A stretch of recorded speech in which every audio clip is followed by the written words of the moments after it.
Bharatiya Janata party कभी भी OBC की हक की बात नहीं करेगी।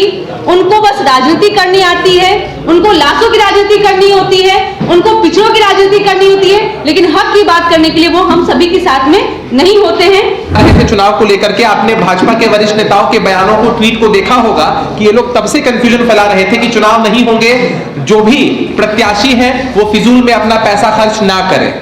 लेकिन चुनाव जब हो चुके हैं, नतीजे भी आने वाले हैं, तो इनके मुंह पर राजनीतिक रूप से एक कड़ा तमाचा पड़ा। झूठ बोलना, अफवाह फैलाना, ये सब इनकी नीयत में शामिल हो चुका है। और जो भी समस्याएं आज तक हुई हैं, आप सबको मालूम है कि सुप्रीम कोर्ट ने जो ट्रिपल टेस्ट को लेकर के या डेडिकेटेड कमीशन बनाने की बात की थी, वो मार्च 2021 में की थी। और उसके बाद से लगातार पंचायती राज विभाग भारतीय जनता पार्टी के पास ही रहा है बिहार में, लेकिन इन लोगों की तरफ से उनमें कोई काम नहीं किया गया। मैंने नाम भी मेंशन कर दिया है कि कब से कब तक कौन मंत्री भारतीय जनता पार्टी की तरफ से रहे हैं जो काम को लेकर हमेशा विमुख ही रहे। नगर निकाय चुनाव को लेकर भाजपा लगातार बिहार वासियों को भ्रमित कर रही थी, लेकिन देखा जाए तो नगर निकाय चुनाव जो है अच्छे से संपन्न हुआ, जिसको लेकर जदयू के प्रवक्ता अभिषेक झा और अनुप्रिया ने एक प्रेस वार्ता बुलाई है, जहां पर उन्होंने भाजपा पर जमकर हमला बोला है। अभिषेक झा ने यह साफ कहा है कि भाजपा जो है आरक्षण विरोधी है, अति पिछड़ा विरोधी है, पिछड़ा विरोधी है। देखा जाए तो भ्रमित कर रही थी लोगों को। तो वहीं अनुप्रिया ने यह साफ कहा है कि पूरे अच्छे तरीके से जो नगर निकाय चुनाव है पूरे बिहार में हो गया। तो वहीं पुलिस प्रशासन या फिर तमाम अधिकारियों को धन्यवाद दोनों प्रवक्ताओं ने दिया है। जदयू के दोनों प्रवक्ता हैं अनुप्रिया और अभिषेक झा। क्या कुछ कह रहे हैं अभिषेक झा, पहले वो सुने, उसके बाद अनुप्रिया क्या कुछ कह रही हैं वो सुने आप। आज की इस प्रेस वार्ता में यहाँ उपस्थित सभी प्रतिष्ठित मीडिया चैनल के साथियों, आप सभी का मैं अभिषेक झा, प्रदेश प्रवक्ता जनता दल यूनाइटेड। मेरे साथ उपस्थित है यहाँ पर मेरी प्रवक्ता साथी अनुप्रिया जी, प्रदेश प्रवक्ता है बिहार प्रदेश जनता दल यूनाइटेड की। हम लोग अपनी पूरी पार्टी की तरफ से आप सभी का हार्दिक स्वागत करते हैं। आज आप लोगों को बुलाने का सबसे महत्वपूर्ण जो विषय है वो आपके सामने मैं रखना चाहूंगा। कल जो निकाय चुनाव हुए हैं हम उस पर चर्चा करेंगे और भाजपा की जो अति पिछड़ा विरोधी नीतियां हैं उनका हम पर्दाफाश करेंगे। 3 महत्वपूर्ण बिंदु हैं जिन पे हम चर्चा करना चाहते हैं। सबसे पहले बिहार में जो शांतिपूर्ण तरीके से कल मतदान हुए हैं उन पर। दूसरा महत्वपूर्ण बिंदु है कि भाजपा शासित प्रदेशों में निकाय चुनावों में आरक्षण की क्या स्थिति है। और तीसरा महत्वपूर्ण बिंदु है जाति आधारित जनगणना ही आरक्षण संबंधित सभी समस्याओं का निदान है, जिस पर केंद्र की सरकार जरा भी गंभीर नहीं है, जिसको लेकर लोगों ने हमेशा मनाही किया है। सबसे पहले हम लोग बिहार के मतदाता मालिकों के, सभी नगर निकाय के मतदाता मालिकों के, जो भी लोग चुनाव कराने में लगे हुए थे, प्रशासन के सभी लोग, सभी पदाधिकारियों का, कर्मचारियों का सहृदय धन्यवाद करते हैं कि एक शांतिपूर्ण तरीके से चुनाव हुआ है और एक सकारात्मक संदेश पूरे देश में गया है। जो दूसरे चरण का चुनाव था शांतिपूर्ण तरीके से संपन्न हुआ, पहले चरण का चुनाव भी शांतिपूर्ण तरीके से संपन्न हुआ था। 20 दिसंबर को उसके नतीजे भी आ गए थे और कल यानी 30 दिसंबर को अभी संपन्न हुए द्वितीय चरण के जो मतदान है उनके भी नतीजे आ जाएंगे। तो मुख्यमंत्री नीतीश कुमार जी के नेतृत्व में बिहार की सरकार ने चुनाव संपन्न कराकर भाजपा ने जो अभी तक कंफ्यूजन फैलाने का कुत्सित प्रयास किया था उसको कहीं ना कहीं एक जवाब मिला है। जिस तरह से ये लोग लगातार कंफ्यूजन फैला रहे थे चुनाव को लेकर के, आपने भाजपा के वरिष्ठ नेताओं के बयानों को, ट्वीट को देखा होगा कि ये लोग तब से कंफ्यूजन फैला रहे थे कि चुनाव नहीं होंगे, जो भी प्रत्याशी हैं वो फिजूल में अपना पैसा खर्च ना करें। लेकिन चुनाव जब हो चुके हैं, नतीजे भी आने वाले हैं, तो इनके मुंह पर राजनीतिक रूप से एक कड़ा तमाचा पड़ा। झूठ बोलना, अफवाह फैलाना, ये सब इनकी नीयत में शामिल हो चुका है। और जो भी समस्याएं आज तक हुई हैं, आप सबको मालूम है कि सुप्रीम कोर्ट ने जो ट्रिपल टेस्ट को लेकर के या डेडिकेटेड कमीशन बनाने की बात की थी वो मार्च 2021 में की थी। और उसके बाद से लगातार पंचायती राज विभाग भारतीय जनता पार्टी के पास ही रहा है बिहार में, लेकिन इन लोगों की तरफ से उनमें कोई काम नहीं किया गया।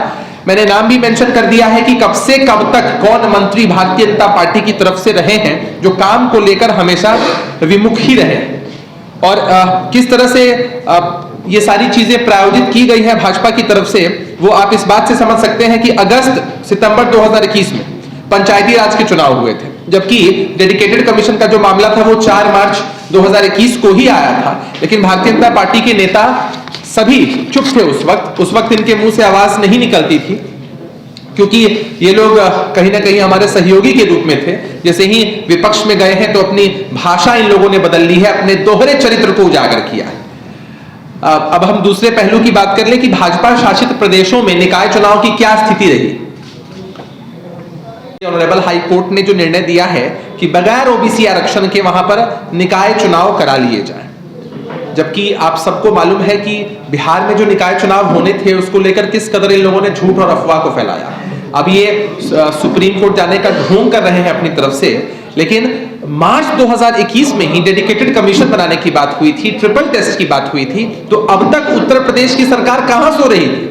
वहां तो भारतीय जनता पार्टी का ही शासन है ना, वहां तो किसी गठबंधन की बात है नहीं, गठबंधन की बात भी नहीं है, और ये लोग अब तक सोए हुए थे।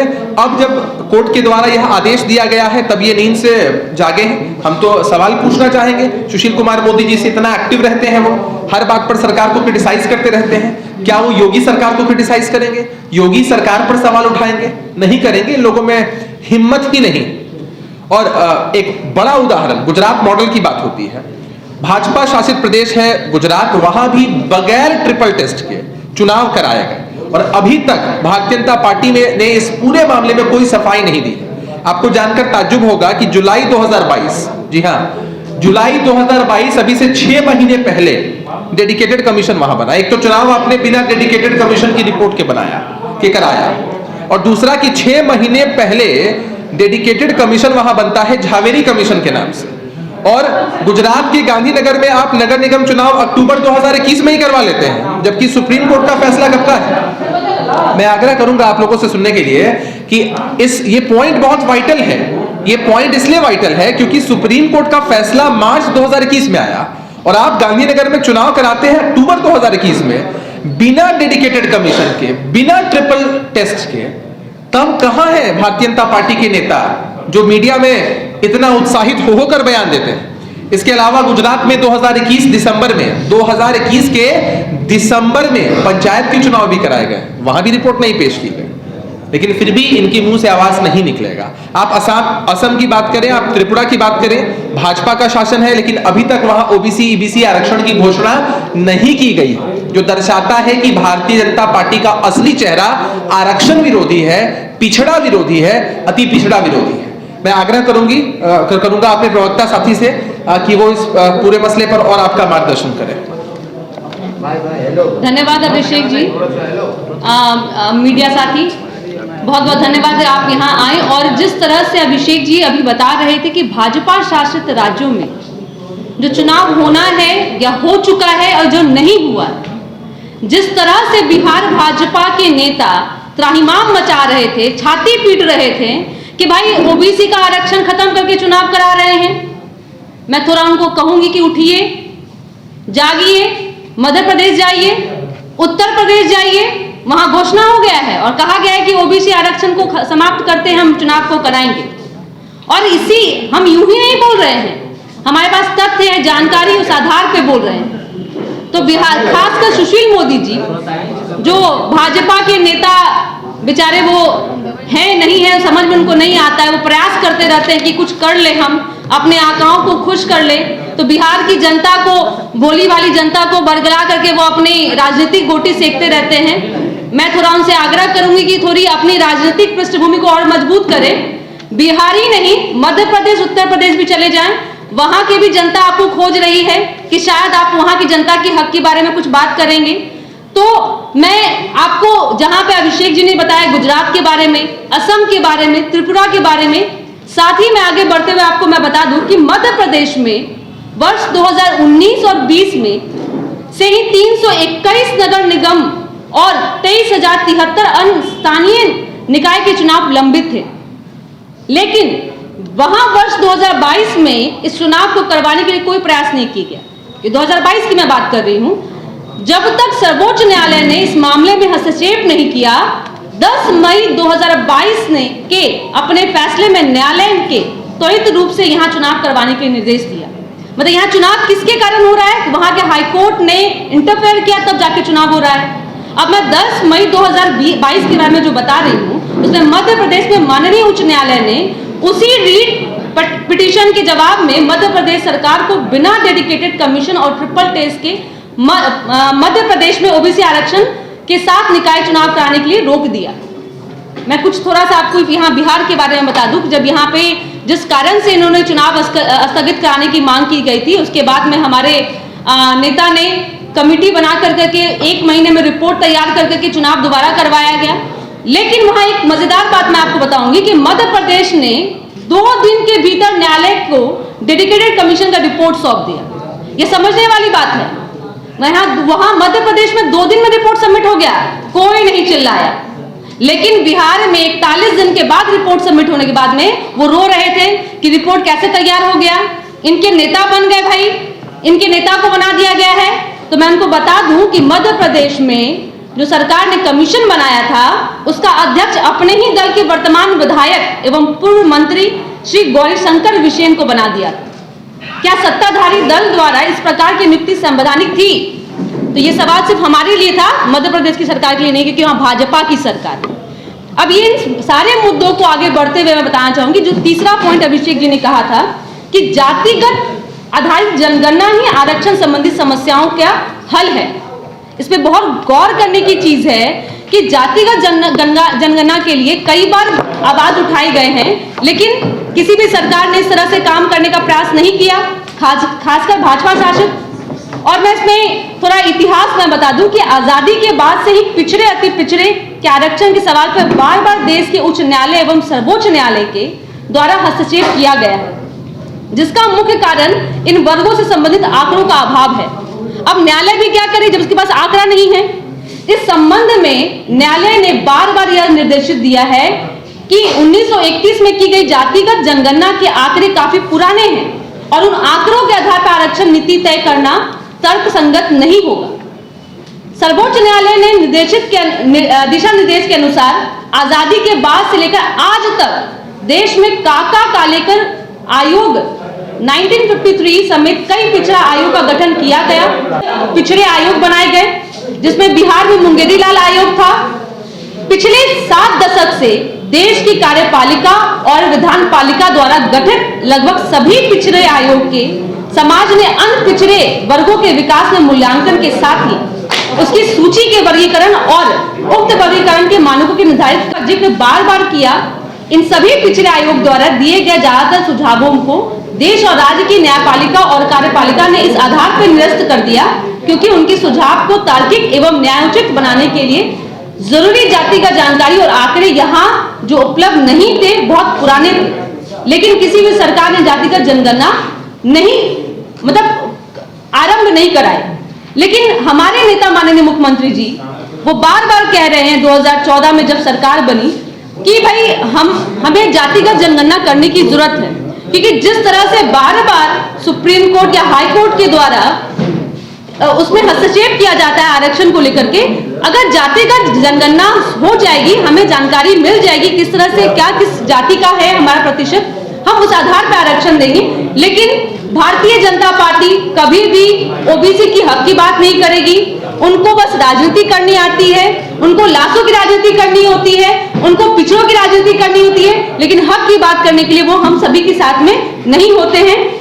लास्ट में मैं बताना चाहूंगी अन्य पिछड़ा वर्ग के भीतरी उपवर्गीय जुड़े मुद्दे पर गौर करने के लिए 2017 में गठित जस्टिस रोहिणी आयोग के कार्यकाल को केंद्र सरकार द्वारा लगातार 13 वर्ष बढ़ाने के बावजूद उसकी रिपोर्ट जारी नहीं करना और जाति आधारित जनगणना की मांग को निरस्त कर देना मोदी सरकार के मंसूबों और उंगली उठाने के लिए काफी है। रोहिणी आयोग ने भी यह साफ साफ कह रही है कि बिना जातिगत डाटा के उनके लिए रिपोर्ट लिखना संभव नहीं हो पा रहा है और आयोग राष्ट्रीय स्तर पर किसी प्रकार के सर्वे करने में सक्षम नहीं है। केंद्र सरकार द्वारा जातिगत जनगणना के सवाल पर निरस्त करने देने के बाद बिहार सरकार ने खुद अपने खर्च पे जाति आधारित जनगणना को करवाने का निश्चय किया है। इस वर्ष के शुरुआती में ही यह कार्य शुरू हो गया और अगले 1 वर्ष के अंदर ही इसकी रिपोर्ट आ जाएगी। मोदी सरकार के पास अभी भी वक्त है कि जाति आधारित जनगणना करवा ले, जातियों को उचित प्रतिनिधित्व एवं भागीदारी सुनिश्चित करें।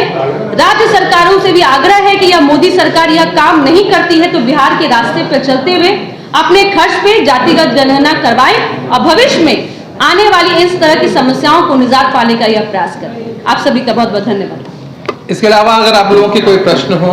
नेता विपक्ष ने अभी इल्जाम लगाया है कि हेलीकॉप्टर जो खरीदा बिहार दौरे पर निकलेंगे तो युवा उनको घेरेंगे रोजगार के मुद्दे पर। देखिए, मुझे लगता है कि नेता प्रतिपक्ष इससे पहले भी महत्वपूर्ण पदों पर रहे हैं और महत्वपूर्ण पदों पर रहते हुए उनके पास कुछ न कुछ राजनीतिक अनुभव जरूर होगा। आपने ये चूंकि सवाल किया है मुझसे, तो मैं आपको एक तस्वीर जरूर दिखाना चाहता हूं, जिसमें साफ तौर पर एक खबर है जो मीडिया के माध्यम से ही चली है 2014 में, किस तरह से प्रधानमंत्री जी के लिए, राष्ट्रपति जी के लिए उनकी विदेश यात्रा हो या फिर देश में भी जो यात्रा हो, उसके लिए बड़े बड़े विमान खरीदे गए हैं और उस खरीद में लगभग 8,000 करोड़, जहां तक मुझे आंकड़ा याद है, मैं वो तस्वीर भी आपके सामने प्रस्तुत कर सकता हूं, उसमें इतनी राशि खर्च की गई है। उस हिसाब से तो भाई बिहार में कुछ होता ही नहीं है ना। आप देख लीजिए कि ये तस्वीर है, आपने सवाल पूछा तो मैं इस तस्वीर का जिक्र आपके सामने करना चाहता हूं कि वर्ष 2020 में इनके लिए 810 करोड़ का आवंटन हुआ है और ऐसे 2 विमान करीब 8,458 करोड़ रुपए की लागत से आएंगे। ये प्रधानमंत्री जी की विदेश यात्रा के लिए है। तो प्रधानमंत्री जी की प्राथमिकता है विदेश यात्रा, हवाई यात्रा। और हमारे नेता नीतीश कुमार जी पर आरोप लगाने से पहले बैकग्राउंड जरा चेक करना चाहिए कि नीतीश कुमार जी ने आज तक अपने लिए, स्व के लिए कुछ भी अर्जित नहीं किया है। अपने परिवार तक तो राजनीति में नहीं बढ़ाया है। अमित शाह जी के जैसा जय शाह जी को प्रमोट नहीं करते हैं, अनुराग ठाकुर जी को प्रमोट नहीं करते हैं, आम युवाओं को, आम कार्यकर्ताओं को प्रमोट करते हैं। तो नीतीश कुमार जी स्व के लिए कुछ नहीं करते हैं। प्रोटोकॉल के हिसाब से जो सरकारी सुविधाएं किसी मुख्यमंत्री को काम करने के लिए मिलनी चाहिए, सिर्फ वही बात है। अच्छा, बीजेपी का कहना है कि अगर आप अति पिछड़ा के आरक्षण के लिए इतने संजीदा हैं तो किसी अति पिछड़ा को मुख्यमंत्री क्यों नहीं बनाते नीतीश कुमार या आपकी पार्टी? नीतीश कुमार जी ने जीतन राम मांझी जी के रूप में महादलित समुदाय से आने वाले व्यक्ति को बना दिया सीएम, आपने देखा है। और जिस तरह से अति पिछड़ों के लिए नीतीश कुमार जी ने काम किया है, हमें भारतीय जनता पार्टी के सर्टिफिकेट की जरूरत नहीं है। अति पिछड़ों के हितैषी होने का वो ढोंग करते हैं और नीतीश कुमार जी ने अति पिछड़ों के लिए काम करके दिखाया है, चाहे वो आरक्षण के माध्यम से हो, हमारी पार्टी में टिकट देने के माध्यम से हो, जनप्रतिनिधि बनाने के माध्यम से हो। अरे नीतीश कुमार जी से पहले कौन था जिसने अति पिछड़ों को, दलितों को आवाज दी? आज पंचायती राज व्यवस्था में इतना मुखर होकर वो लोग जीतते हैं, ये किनकी देन है? देश की जनता, बिहार की जनता जानती है, नीतीश कुमार जी की देन है।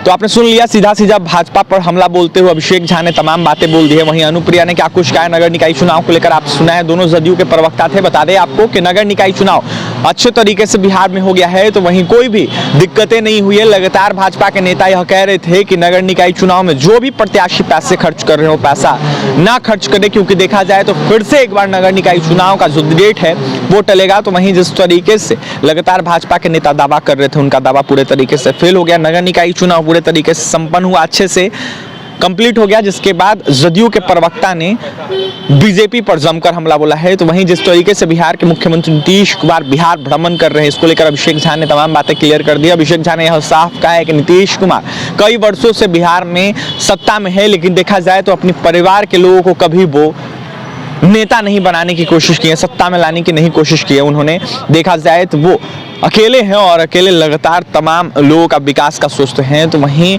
जिस तरीके से जीतन राम मांझी थे, उनको मुख्यमंत्री भी नीतीश कुमार ने बनाया था। तो फिलहाल क्या कुछ कह रहे थे जदयू प्रवक्ता अभिषेक झा और अनुप्रिया, आपने सुना है। और भी तमाम खबरों के लिए NBC 24 के साथ बने रहे। पटना से सहयोगी अजय के साथ अभिषेक की रिपोर्ट।